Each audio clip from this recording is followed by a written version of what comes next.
UMKM ini kita bagi dua pola dalam marketingnya, pemasarannya. Ada yang offline, ada yang online gitu. Kalau yang offline berarti mereka hanya berkutat di toko, sistem titip yang ada di toko-toko seperti yang kita lihat di Sungai Penuh ya. Ada titip makanan, titip kopi segala macam. Terus yang kedua ada digital. Nah kalau digital ini berarti kita ini beretalase, bertoko di dunia maya, di semua orang itu bisa melihat apa isi toko kita gitu. Nah di situ untuk bisa menarik perhatian orang, tentu barang kita harus nampak berkelas gitu, benar. dari kemasannya, kemudian izinnya lengkap, ada BPOM mungkin, atau PRT, atau ada izin halal, atau ada SNI.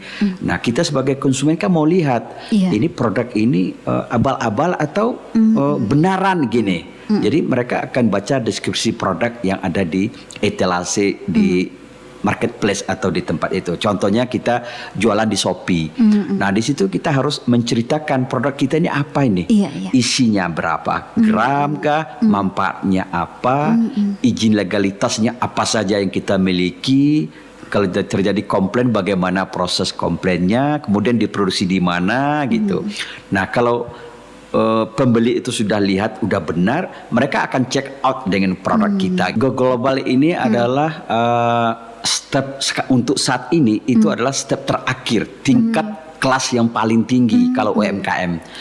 Jadi dimulai dengan ada namanya Go Online. Jadi itu tentang proses penjualan secara dua maya. Kemudian ada Go Digital. Go Digital itu seperti yang kita lihat sekarang, ada penjualan melalui Facebook, Instagram, apa namanya WA Group gitu. Nah kelas yang lebih tinggi adalah Go Global. Nah Go Global ini adalah upaya UMKM ini bisa menembus pasar internasional. Nah untuk bisa mendapatkan pasar internasional, kita harus betul-betul melihat kiat-kiat atau tip-tipsnya gitu. Misalnya produk yang kita tawar itu harus produk-produk betul-betul yang diperlukan sama orang luar. Nah orang luar negeri, kemudian legalitas yang cukup, ya izin dari bangsa Indonesia. Terus kita juga harus tahu kalau keluar itu undang-undangnya gimana gitu. Nah, undang-undang kita harus tahu gitu. Jangan-jangan yang kita ekspor itu dilarang bagi pengimportir gitu. Nah, yang namanya Go Global itu kan proses pasarnya kan internasional. Jadi kita sudah masuk kepada dunia internasional global. Jadi kalaupun tidak berupa kontainer atau seperti yang kita dengar selama ini ekspor kopi 2 kontainer atau 1 kontainer, enggak seperti itu. Yang penting sudah lintas antar negara, itu kita sebut dengan ekspor. Walaupun dia satu piece, satu tas saja gitu. Saat ini memang salah satu BUMN kita itu Pertamina, itu sudah menjaring hampir 8.000 UMKM itu untuk diseleksi, untuk bisa masuk ke dalam kelas, untuk dikasih pelajaran, dikasih pelatihan, kemudian dari 8.000 itu tahun 2024 ini, kemudian dinilai ngerucut menjadi 500 orang, kemudian dinilai lagi ngerucut menjadi 200 orang. Nah 200 orang ini dibagi kelasnya, ada 150 masuk Go Digital, yang 50 ini ke Go Global. Nah BUMN ini sudah menyediakan pelatih-pelatih terkenal kita sekelas Indonesia ini untuk diajarkan gitu teknik negosiasi, teknik beriklan di dunia maya, teknik mencari buyer di luar negeri, itu diajarkan seperti itu.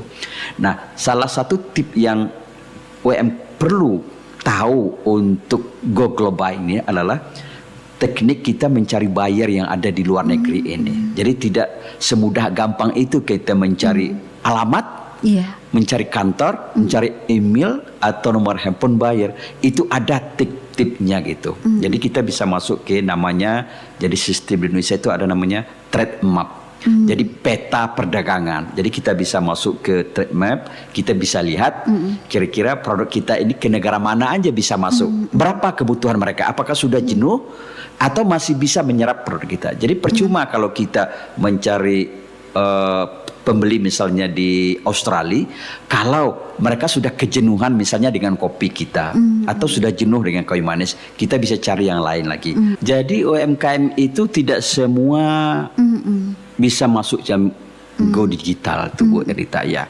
Karena ini go digital itu sekarang kita harus bermain dengan handphone, bermain sama laptop. Kemudian di handphone atau laptop kita bermain dengan namanya Instagram, kemudian Facebook atau Twitter gitu. Sebuah Instagram bisnis itu harus berisi produk yang kita bisniskan. Misalnya kita bisnis tas kulit pelepah pisang. Itu semua Instagram itu harus berisi tentang pelepah pisang. Apakah foto pisangnya, apakah foto proses serut pasangnya, gitu. Jangan ada di situ foto pernikahan saudara kita, atau kita sedang healing ke kayu aro, atau kita sedang apa, itu nggak boleh. Segala sesuatu harus kita mulai niat dan kita harus fokus gitu. Kalau seandainya jiwanya terpanggil untuk bergiat di UMKM, apa saja usahanya? Yang pertama adalah keberanian gitu.